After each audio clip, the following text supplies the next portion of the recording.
ఈశానః ప్రాణదః ప్రాణో జ్యేష్ఠః శ్రేష్ఠః ప్రజాపతిః హిరణ్యగర్భో భూగర్భో మాధవో మధుసూదనః. ఈశానః ప్రాణదః ప్రాణః జ్యేష్ఠః శ్రేష్ఠః ప్రజాపతిః హిరణ్యగర్భః భూగర్భః మాధవః మధుసూదనః. ఈశానః అంటే సర్వభూతములు అనగా ప్రాణులను నియంత్రిస్తూ వారిని వారి వారి కార్యాలలో నియమించువాడు అని అర్థం.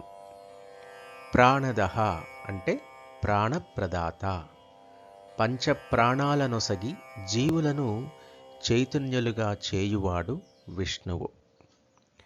ప్రాణః అంటే ప్రాణశక్తి స్వరూపుడు, జీవుల దేహములో ఆత్మరూపమున ఉంటూ ఉచ్ఛ్వాస నిశ్వాసలు జరుపుతూ ప్రాణశక్తిని నిలుపువాడు అని అర్థం.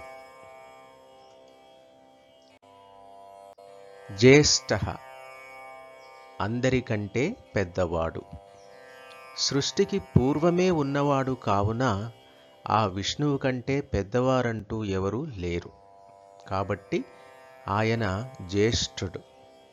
శ్రేష్ఠః సమస్త సృష్టికి కారణభూతుడైన ఆ విష్ణువు సర్వోన్నతుడు, సర్వశ్రేష్ఠుడు.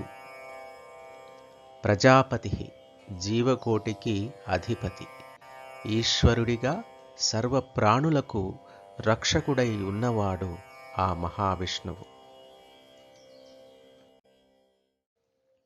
హిరణ్యగర్భః బ్రహ్మాండము తన గర్భమున కలవాడు.